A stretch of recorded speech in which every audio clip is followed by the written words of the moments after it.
ہماری سیاست کا عملی تعبیر جو آپ کے اور ہمارے سامنے آج کل ہے، یہ تو نہ ایوں میں نہ شیوں میں، نہ ہیوں میں نہ شیوں میں، مخنث قسم کی حکومت، کچھ پتہ نہیں چلتا کہ ہے کیا۔ اور حسن کارکردگی پر کل انہوں نے کچھ وزراء کو تمغے عطا کیے ہیں، اسناد عطا کیے ہیں۔ اسناد کب دی جاتی ہے؟ اسناد جب اس وقت دی جاتی ہے جب کھیل ختم ہو جاتے ہیں۔ تو لگتا ہے کہ انہوں نے اپنا کھیل ختم ہونے کا اندیا دے دیا ہے، اسی لیے ہم نے رات کو اپنے آنے والے مستقبل کا اندیا بھی دے دیا ہے۔ ایسے لوگوں کو تمغے دیے ہیں اور حسن کارکردگی کی اعلیٰ ترین مثال کہ کم از کم آپ نوجوانوں کے سامنے، میں اس کا نام نہیں لے سکتا ورنہ آپ کے اندر بھی خیالات فاسدہ۔ بھئی آپ تو خود کہتے ہیں، کبھی کہا کہ معاشی بہتری کے اشارے مل گئے ہیں، کبھی کہتے ہیں دنیا نے ہماری معاشی ترقی کو تسلیم کر لیا ہے۔ جو آپ نے خود یہ کہا ہے تو پھر ہمارے معیشت کے اور خزانے کے وزیر کو کیوں محروم رکھا؟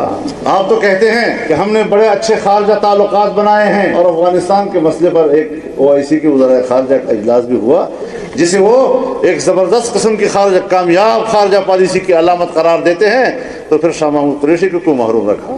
آخر کیوں؟ کہتے ہیں ہماری دفاع مضبوط ہاتھوں میں۔ اگر دفاع مضبوط ہاتھوں میں ہے تو پھر پرویز خٹک کو کیوں محروم رکھا؟ وزارت ابلاغ و اطلاعات، جہاں پر حکومت کی دفاع کرتے کرتے کچھ غیر ضروری زبان بھی استعمال کر لیتے ہیں، آداب کے دائرے سے بھی باہر چلے جاتے ہیں، اخلاقیات کو بھی گھر چھوڑ آتے ہیں، تو فواد چودھری کو کیوں نہیں دیا؟ یہ تو ان کی کارکردگی اور تمغات کا نتیجہ نکلا۔ شیخ رشید کو بھی محروم کر دیا۔ اب آپ مجھے بتائیں کہ یہ سوچ کہاں سے آئی، یہ ترجیحات کس عقل کی؟